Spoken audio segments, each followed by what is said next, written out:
Nah, CV itu apa sih? CV itu ada dua, teman-teman. Kalau yang kayak Nutrifood punya, yang tadi saya bilang di website itu, gitu ya, itu adalah format perusahaan. Jadi pada saat teman-teman apply, teman-teman sudah nggak masukin CV pribadi lagi. Ya, yang teman-teman masukin, teman-teman jadi udah ketika masuk ke website, itu sudah ada kolom-kolom isian yang teman-teman tinggal isi aja. Gitu ya. Itu CV format perusahaan. Yang kedua adalah CV dengan format pribadi yang akan kita pelajari hari ini, gitu ya. Nah, jadi CV itu gunanya apa sih? Bukan untuk mendapatkan pekerjaan, tapi adalah langkah pertama. Langkah pertama kalau teman-teman ingin mendapatkan pekerjaan, gitu ya. Contohnya, anggap aja seorang HR setiap hari menerima CV-nya banyak banget, artinya mereka cuma punya kurang lebih 1 menit untuk melihat CV. Malah lebih ekstrim lagi, teman saya bilang 30 detik untuk melihat satu CV. Jadi kalau mereka tidak tertarik, ya udah lewat gitu ya. Kebayang ya? Jadi kalau teman-teman nanya, CV apa yang menarik untuk dilihat sama seorang HR? Jawabannya adalah paling gampang. Coba teman-teman mengandaikan diri jadi seorang HR. CV seperti apa yang mau kalian lihat? Kalian tertarik kalau melihat profil yang seperti apa? Gitu ya. Sama kalau kalian tanya, Nutrifood cari orang kayak apa? Anggaplah kalian yang punya Nutrifood. Anggaplah kalian lagi cari karyawan buat toko kalian. Kalian bakal cari orang yang seperti apa? Jawabannya semua ada di diri kita sendiri ya. Oke, balik lagi ke CV. Nah, CV itu kita bicara soal CV format pribadi ya, yang teman-teman sudah kumpulkan ke saya. CV itu jangan panjang-panjang, maksimal 2 pages aja, 2 halaman. Ya. Nah, terus gimana Kak kalau misalnya ternyata organisasi saya banyak banget, award saya juga banyak banget gitu ya, itu nggak muat tuh. Fontnya boleh dikecilin nggak? Boleh, tapi jangan sampai 4 ya, kecil banget. Demi menempatkan semua prestasi kalian 2 halaman, kalian paksa sampai fontnya kecil. Nggak nyaman juga untuk dibaca. Ya, jadi pilih dari semua pengalaman kalian yang kece-kece itu, pilih yang paling menurut kalian paling satu, the most impactful. Jadi kalau pengalaman organisasi kita banyak banget, let's say ada 10, tulis 5 aja.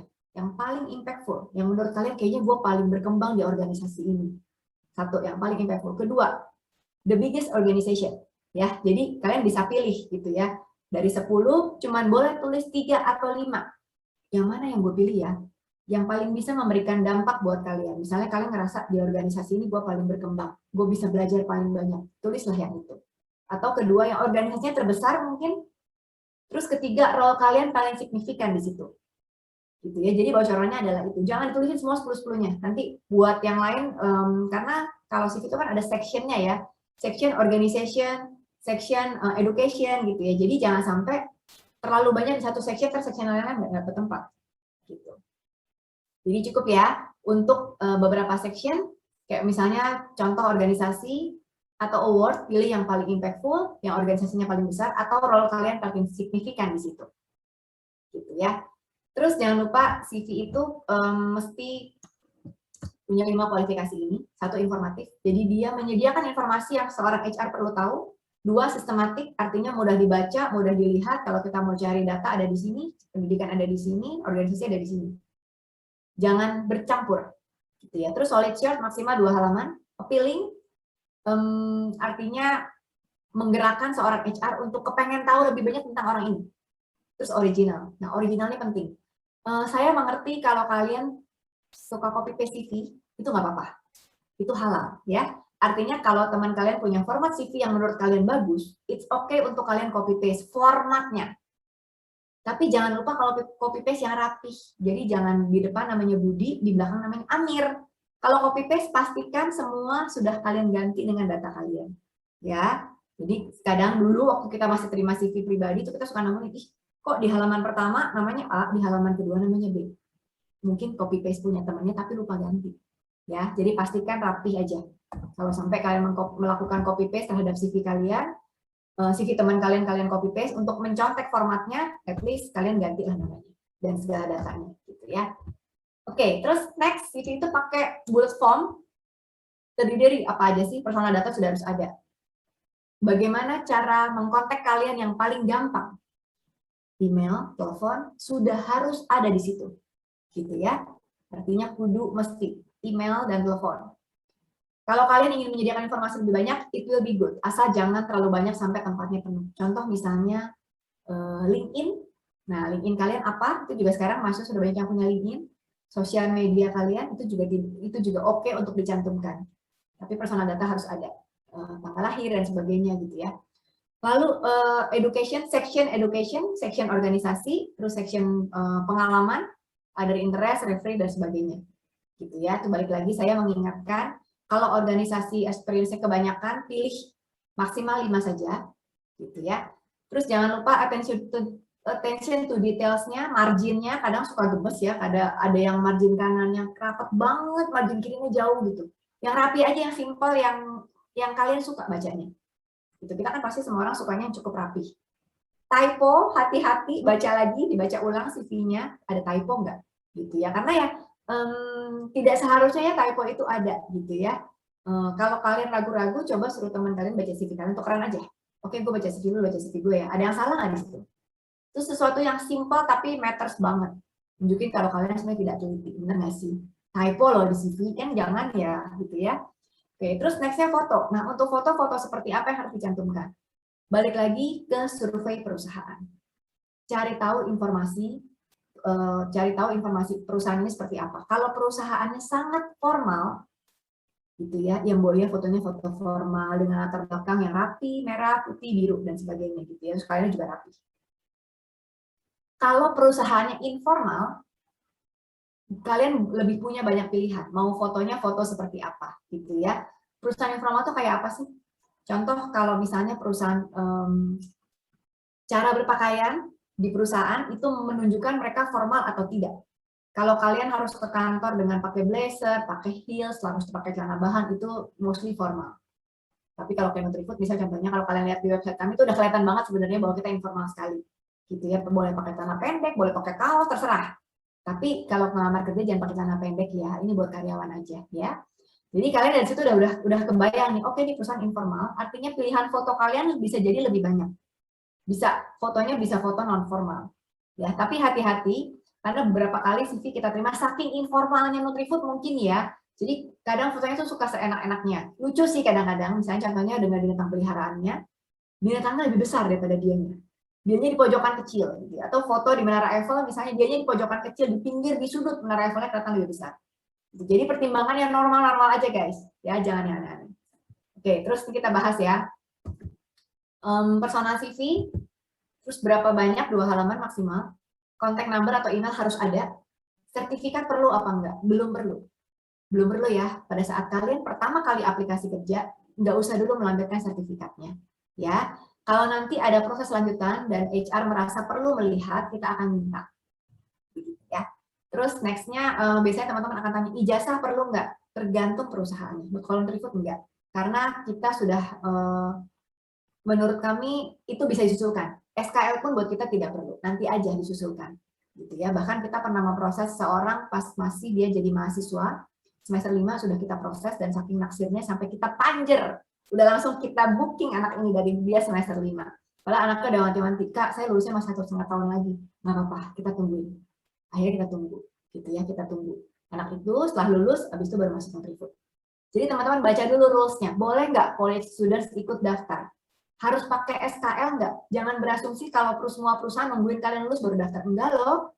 Ada banyak perusahaan yang sudah memproses mahasiswa dari dia semester 5, semester 6, gitu ya, 7, 8 belum lulus atau memang harus sudah lulus. Jadi kan pastikan dulu. Jangan sampai kalah start hanya gara-gara kalian berasumsi proses itu baru bisa dimulai setelah kalian dapat SKL atau ijazah. Enggak, ya tidak semua perusahaan begitu. Lalu nextnya email atau post, baik lagi seperti tadi ya, lihat perusahaannya. Kalau dia memang masih mengizinkan kalian mengirim CV hard copy ya udah oke. Tapi kalau misalkan kalian lihat perusahaannya kayaknya udah nggak terima CV hard copy lagi, jangan lakukan, jangan kirim CV hard copy, kirim soft copy semua. Gitu ya. Oke, terus nextnya kita boleh nggak sih melakukan follow up? Lihat FAQ-nya. Biasanya tiap perusahaan punya FAQ. Di Nutrifood kita juga ada. Jadi FAQ di website kami yang berhubungan dengan seleksi. Nah, jadi kalian balik lagi ya, cari informasi sebanyak-banyaknya tentang perusahaan. Satu perusahaan ini, gimana sih cara memfollow up aplikasi yang sudah kita masukin? Gitu ya. Apakah nanti perusahaan akan mengirimkan email kalau misalnya ternyata sesuai? Akan ada proses lanjutankah? Proses lanjutannya diumumkannya bagaimana? Itu kalian dapat informasi dari FAQ di website perusahaan biasanya. Gitu ya. Contoh kalau di tempat saya, setiap ada aplikasi yang masuk, kita akan mengirimkan automatically reply bahwa CV itu sudah masuk. Gitu ya. Jadi jangan teman-teman bertanya-tanya lagi, Bu, apakah CV saya sudah diterima? Misalnya contohnya nih ya. Itu karena sudah ada jelas di FAQ. Dan kalau kalian melakukan hal yang sebenarnya sudah ada di FAQ, itu menandakan bahwa kalian nggak cukup cari informasi. Gitu ya. Terus nextnya, bahasa Inggris atau bahasa Indonesia? Bebas, tidak harus bahasa Inggris. Balik lagi, lihat ke perusahaannya. Apakah dia multinasional atau lokal? Kalau multinasional, harus pakai bahasa Inggris. Tapi kalau lokal, itu nggak apa-apa loh pakai bahasa Indonesia. Nggak kalah loh bahasa Indonesia kita sama bahasa Inggris, gitu ya. Jadi jangan ngerasa kalau kalian pakai bahasa Indonesia kok kayak lebih rendah ya dinilainya. Enggak. Itu enggak ya. Daripada setengah-setengah bahasanya, atau daripada bahasa Inggrisnya ragu-ragu, gitu ya. Kadang ada orang yang tidak terbiasa menulis dan berbicara dalam bahasa Inggris. Udah, gunakan aja bahasa Indonesia. Baku. Nah, perhatikan bahasa Indonesianya rapi, jangan pakai bahasa slang, jangan pakai setengah bahasa Inggris, setengah bahasa Indonesia. Ya, pastikan dari awal bahasa apa yang kalian gunakan. Lalu terus nextnya kalau nggak ada lowongan, kita boleh daftar nggak? Boleh daftar ya. Jadi balik lagi lihat ke rules-nya, rules perusahaan ini. Pada umumnya kami memperbolehkan kalau nggak ada posisi pun boleh daftar, gitu ya. Makanya kenapa ada tulisannya others posisi untuk kalian menulis. Oh, contohnya anak accounting ya, anak accounting lagi nggak ada posisi nih misalnya. Terus gimana dong, masa kita maksa sih harus apply ke marketing? Kalau kalian suka, kenapa enggak? Kalau kalian kepengen coba, kenapa enggak? Tidak harus anak accounting kerjanya di accounting lagi. Keep in your mind ya, beneran ya, itu penting banget guys. Jadi jangan sampai kalian tuh terkukung sama background pendidikan kita masing-masing. Aduh, gue anak sosial, aduh, gue anak kimia, harus ambil pekerjaan di kimia lagi. Enggak, bebas. Di kantor kami banyak sekali pembelotnya.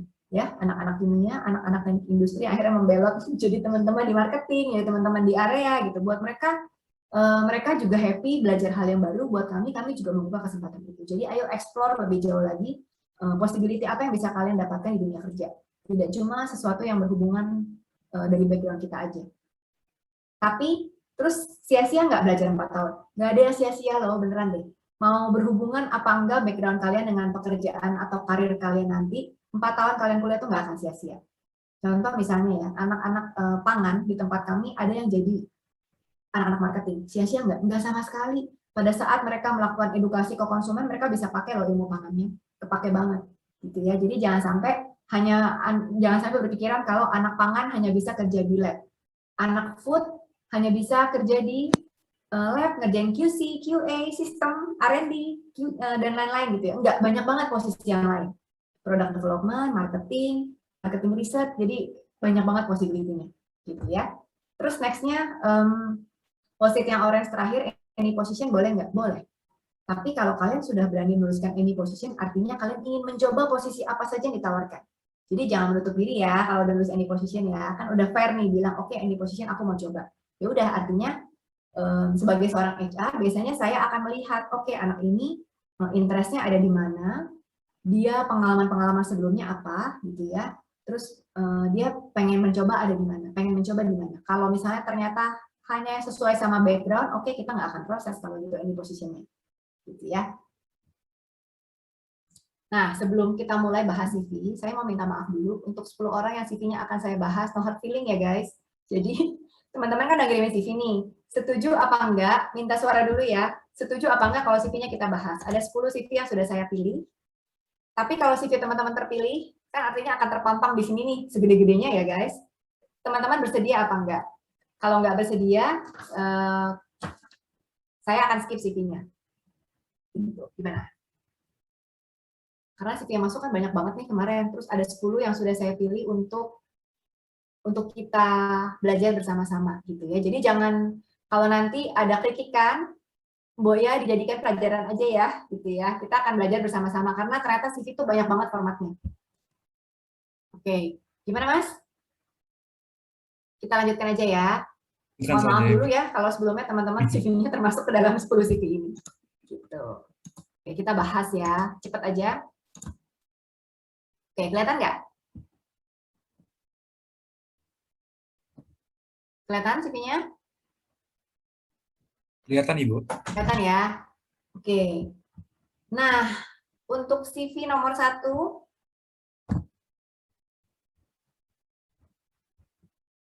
satu halaman aja CV-nya.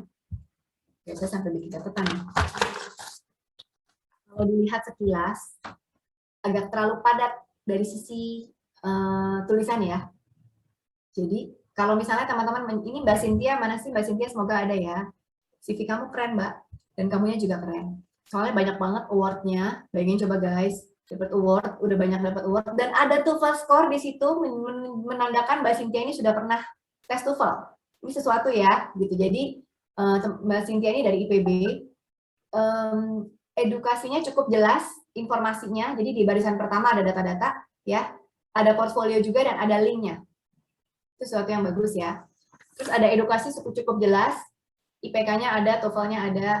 Terus cuma kalau saya boleh saran, kalau bisa dijadikan 2 halaman nggak apa-apa Mbak, karena ini terlalu padat untuk menjadikan 1 halaman. Jadi sayang, gitu ya. Terus kalau award, karena award-nya banyak dan diberikan, terus Mbak Cynthia ini menggabungkan award satu dengan yang lain, hanya dipisahkan oleh 1 garis. Jadi lebih baik dipisahkan ke bawah, diurutkan ke bawah penulisan award-nya, gitu ya. Terus ada riset yang dipublikasikan dong, buat saya ini keren guys, gitu ya, ini kece nih. Jadi Mbak Cynthia ini menuliskan riset yang sudah dipublish, kan untuk bisa dipublish itu, wah perjuangannya lumayan ya Mbak ya, gitu ya. Jadi menurut saya ini kece. Cuman, nah ini saya put concern di organizational experience-nya. Untuk satu komponen atau untuk satu pengalaman organisasi, maksimal hanya boleh ada 1 informasi. Jadi kalau ini kan, kalau teman-teman lihat ya, kita masuk ke dalam detailnya sedikit. Project analyst, terus ada dua keterangan. Satu poin itu terdiri dari beberapa baris. Nah, kalau bisa 1 keterangan aja, gitu ya, untuk 1 kegiatan organisasi yang teman-teman cantumkan, gitu ya. Sebalik lagi, kalau teman-teman ingin mencantumkan semuanya atau teman-teman punya banyak banget kegiatan organisasi, balik lagi pilih yang tadi saya bilang yang paling impactful atau yang paling besar organisasinya atau yang role kalian paling signifikan di situ. Jadi kalian harus pilih, tidak bisa semua ditulis, gitu ya. Organizational experience, keterangannya untuk masing-masing poin itu hanya boleh 1 aja. Sebenarnya ini kan menjelaskan bahwa peran kalian di situ apa, gitu ya. Terus yang saya suka lagi, Mbak Cynthia ini tidak pakai singkatan, karena sekarang banyak banget yang pakai singkatan ya, Bu. Kalau sesama mahasiswa mungkin ngerti ya, tapi kalau HR kayak saya nih, kita udah nggak nyambung kalau sama singkatan kalian. Kecuali himpunan sama BEM itu yang saya hafal. Himpunan, BEM, ISEC itu saya masih hafal. Tapi kalau udah pakai singkatan-singkatan, ada baiknya kalian tulisan sih singkatannya kepanjangannya apa. Gitu ya. Oke, nah ini terus ini sama working experience-nya cukup lengkap. Jadi dari kita sudah dalam waktu kayak nggak nyampe sama kita udah cukup dapat gambaran Mbak Cynthia ini orangnya seperti apa ya, kira-kira oh dapat banyak ini, oh profilnya seperti ini. Cuma balik lagi dalam setiap 1 experience hanya bisa dituliskan 1 aja keterangannya, gitu ya. Oke. Terus kita masuk ke sebentar ya. Ini kelihatan Mas, Sang Ayu Made. Kelihatan, Ibu. Kelihatan ya. Oke. Yang menarik dari CV ini adalah colorful-nya. Terus mencantumkan ada LinkedIn, ada sosial media juga. Cuman yang saya concern adalah, nah, volunteerism dan scholarship itu harus terpisah. Jangan digabungkan ya, gitu ya, karena itu adalah satu hal yang berbeda. Jadi balik lagi kalau menulis CV kita harus per section cukup jelas. Section education, terus volunteerism section, terus udah gitu organizational experience section. Jadi seksinya ada banyak, ada bagian-bagiannya tuh ada cukup banyak dan terpisah-pisah. Nah, kebetulan Mbak Sang Ayu Made ini mencantumkannya digabung volunteer dan scholarship-nya, gitu ya, seharusnya bisa dipisah. Yang pertama. Terus yang kedua, ini cuma masalah huruf aja sih kalau menurut saya. Jadi balik lagi, ada baiknya kalau misalnya huruf yang per section-nya dengan huruf keterangannya itu dibedakan. Yang keterangannya lebih kecil, gitu ya. Jadi memberi pointing kepada kegiatan organisasinya sendiri, gitu. Nah, bentar, saya udah bikin catatan nih. Jadi untuk yang seperti ini contohnya working experience gitu ya, working experience-nya yang di garis-garis hijau ini itu kan adalah posisinya gitu ya. Alangkah baiknya kalau yang di keterangan di bawahnya itu dituliskan dalam font yang lebih kecil. Jadi memberi pointing pada si posisinya itu. Dan jangan lupa untuk satu posisi hanya bisa ada satu keterangan supaya nggak terlalu riuh, nggak terlalu banyak. Gitu. Terus yang saya pointing satu lagi adalah hati-hati dalam menuliskan summary profile ini, ya, karena bisa jadi kalian menuliskan ulang apa yang sudah kalian tuliskan di bawahnya. Jadi dalam menulis CV itu prinsipnya karena maksimal cuma boleh ada 2 halaman, pastikan kalian menulisnya sistematikanya oke, gitu ya. Oke. Nah, terus next. Kelihatan ya, ini CV Mbak Putri. Yang menarik adalah Mbak Putri nyantumin barcode. Itu suatu untuk menolong kita juga loh, mempermudah. Ya, jadi ada barcode di situ. Terus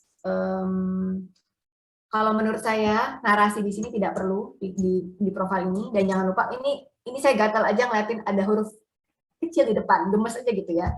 Kayak ini loh, fresh graduate ini gitu ya. Jadi teman-teman menuliskan sewajarnya saja. Kalau pada saat itu dituliskan di huruf pertama setiap kalimat tuliskan dengan huruf besar.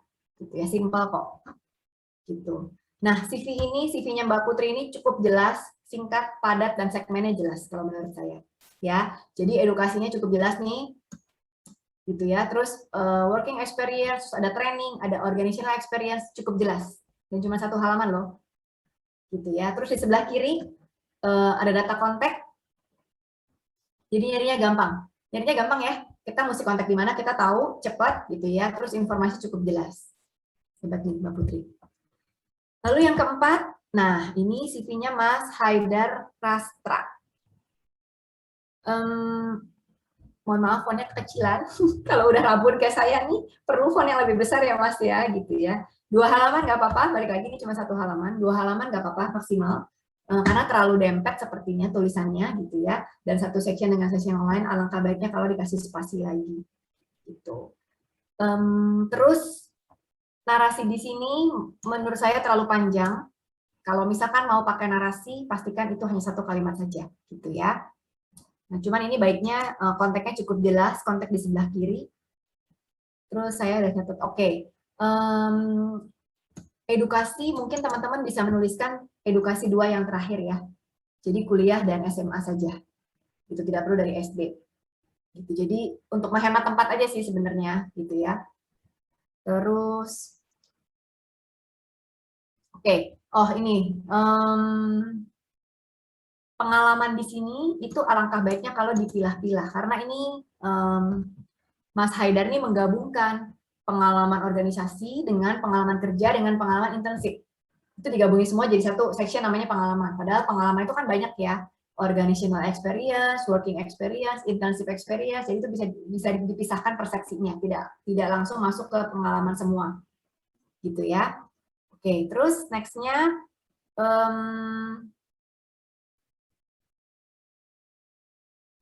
nah TOEFL score ini simple sih sebenarnya, cuman kan saya gatel ya kalau nggak ngebenerin gitu ya. TOEFL score ini ada baiknya ada di sebelah kiri di bagian data, bukan di bagian achievement. Gitu ya, itu hal kecil tapi matter. Oke, terus next, CV nomor 5, Mas Imam Mulhak Rosyadi. CV-nya enak banget dibaca Mas, top kamu tuh. Terus jelas, konsisten, rapih. Jadi dalam 1 kali baca udah kebayang ini pasti anak-anak komputer deh gitu ya. Lihat dari simbol-simbolnya ini suatu yang bagus ya teman-teman, simbol organisasi, simbol award gitu ya, dan dari instansi yang memberikan awardnya. Terus ada portofolionya, sebentar saya coba cek deh. Kemarin saya catat misalnya, ada portonya mana ya? Ada LinkedIn-nya juga. Nah ini kalau bisa dibilang ini harusnya bisa menjadi lebih singkat dari 1,5 halaman. Contoh ya, kayak misalnya ini kan harusnya margin kanannya bisa lebih besar, bisa lebih kecil, jadi kalian bisa lebih rapih nulisnya. Gitu ya, karena ini kelihatan seperti 3/4 halaman aja nih marginnya. Gitu, simple ya sebenarnya. Cuma menurut saya CV-nya bagus. Kelihatan banget dengan cepat orang ini, si masnya ini anak kuliah apa, peminatannya ada di mana, gitu ya. Itu membantu kita loh membantu kita untuk melihat secara cepat kandidat ini maunya apply di mana, gitu ya. Gitu. Oh, ini portofolionya ada di sini nih. Nih, dari bagian portofolio. Itu juga penting ya. Oke, terus CV nomor 6. Nah, ini color blocknya bagus menurut saya. Jadi kadang kita suka takut kasih color ya, saya juga takut kok kalau nulis CV gitu ya. Jadi kita biasanya pakai hitam, putih, biru. Nah, ini masnya kasihnya orange, Bo. Tapi orange-nya konsisten loh, lihat deh. Dari mulai foto, tulisan, sampai semua judul sectionnya dituliskan dengan hitam dan orange. Itu menurut saya sesuatu yang bagus juga, unik, dan berbeda dari yang lain. Color blocknya oke. Termasuk sampai ke fontnya. Fontnya itu hitam orange.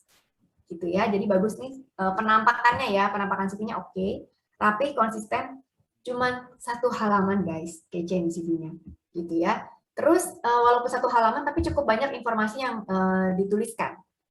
Lalu cuma saya cari IPK-nya nggak ditulis, kan gemes ya, gitu ya. Jadi IPK itu sebagai edukasi, harusnya ada IPK di sini. Ini mungkin kelewatan, gitu ya. Tapi at least dari CV ini kita bisa melihat dengan cepat semua skill rapi di sebelah kiri, gitu ya. Terus data-data informasi di kiri bawah, ada LinkedIn-nya di situ. Teman-teman boleh kasih barcode kalau misalkan memungkinkan untuk barcode menuju ke profile LinkedIn kalian, itu juga kece, gitu ya. Jadi ini cukup terbayang, singkat, padat, jelas, cuman kurang IPK aja, gitu ya. Terus yang nomor 7,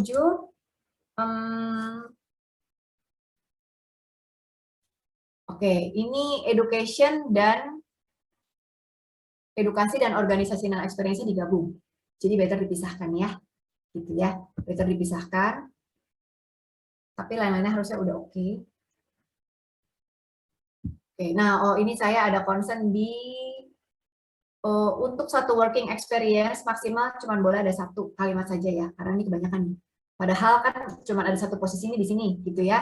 Jadi at least untuk 1 posisi teman-teman menuliskan maksimal 2 deh, kalau sampai nggak cukup banget 1, maksimal 2 informasi. Kalau ini kan 3 poin ya, gitu. Sama seperti organizational experience, untuk 1 posisi yang kalian tulis, kalian boleh menuliskan maksimal 2 aja keterangannya. Kalau ini 4 agak terlalu banyak gitu ya, jadi kayak lebih numpuk aja informasinya. Gitu. Jadi kelihatannya kayak agak menumpuk hurufnya, karena apa? Informasi terlalu banyak, terus mungkin kalian perlu ada jarak spasi lebih per sectionnya, untuk lebih memisahkan section yang satu dengan section yang lain. Gitu ya. Oke, terus ini seminarnya banyak banget gitu ya, tapi nggak apa-apa. Mungkin kalau misalkan harus memilih, kalian harus pilih misalnya untuk menghemat space, pilihlah balik lagi yang tadi ya, yang most related gitu ya. Oke, terus next nomor 8 ya. Nomor 8 ini compact dan cukup jelas, 1 kalimat untuk menjelaskan role di organisasi. Nah, ini contohnya nih. Ini contohnya.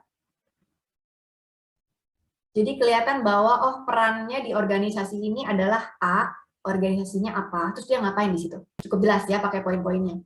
Lalu yang menarik, Mas Muhammad Haikal ini juga menuliskan selected experience. Jadi lebih terseleksi lagi gitu. Jadi mungkin dia punya lebih banyak yang lain experience, cuma dia tulisnya cuma sekian. Ya, jadi balik lagi teman-teman harus memilih dari semua pengalaman organisasi, pengalaman kerja, pengalaman atau award atau apapun itu, pilih yang paling impactful tadi ya. Jadi teman-teman harus memilih supaya di CV-nya tidak menumpuk, nggak terlalu banyak. Gitu ya. Oke. Terus next-nya Mbak Melva. Ini juga keren CV-nya, cuman ada beberapa concern saya. Yang pertama, pendidikan mungkin hanya 2 aja, kuliah dan SMA, tidak perlu di bawah-bawahnya, untuk menghemat tempat juga. Terus kontaknya cukup jelas, informasi kontaknya di sini ya. Kalian pakai simbol-simbol juga nggak apa-apa, kalau CV-nya memang CV pribadi, gitu ya. Terus untuk organizational experience, nah ini mungkin boleh pilih dari yang impactful aja. Mungkin kalau saya urutkan dari sini, yang pengalaman organisasi pada saat SMP tidak usah dituliskan, gitu ya. Paling kuliah atau maksimal sampai SMA aja. Gitu. Oke, terus next. Nah, ini salah satu contohnya juga Mbak Olin. Ini saya mau mengomentari soal inkonsistensi, karena di sini ada dua bahasa, tentang sayanya bahasa Indonesia, tapi bawahnya bahasa Inggris. Gitu ya. Jadi hati-hati kalau teman-teman mau menulis CV, simple banget penggunaan bahasa. Kalau mau bahasa Indonesia semua nggak apa-apa. Gitu ya. Tapi kalau mau bahasa Inggris semua. Jadi jangan judul atasnya bahasa Indonesia, judul bawahnya bahasa Inggris, karena jadinya nggak konsisten kelihatannya. Gitu ya. Soalnya kalau saya lihat di sini, isinya sebenarnya bahasa Inggris semua nih, tapi judul sectionnya aja. Judul sectionnya itu pun ada yang bahasa Indonesia, ada yang bahasa Inggris. Kalau ini kayak pendidikan, pengalaman itu kan bahasa Indonesia, tapi di sini ada interest juga. Gitu ya. Jadi judul sectionnya pun harus konsisten dengan isinya. Gitu ya. Oke, terus yang terakhir ternyata 11 dong. Yang terakhir Mas Rafli, ini juga sama, IPK-nya tidak ditulis, padahal CV-nya juga bagus, sangat to the point, gitu ya, compact, padat, jelas informasinya. Terus, saya highlight yang ini, experience-nya experience apa? Ternyata setelah saya baca ada volunteerism, ada volunteering activity, ada juga experience-nya menjadi speaker. Jadi harus dijelaskan itu experience-nya experience apa, gitu ya. Lalu, untuk menjelaskan masing-masing posisi di organisasi maksimal hanya 2 poin saja, ini sampai ada yang 3, sampai ada yang 4. Jadi sayang aja tempatnya, harusnya teman-teman bisa lebih compact lagi dan bisa menuliskan informasi yang lain, yang lebih banyak. Gitu. Oke, sekian dari saya CV-nya. Selanjutnya kita akan, mohon maaf untuk yang 11 orang tadi, kalau ada kata-kata yang salah, minta maaf dulu ya. Thank you.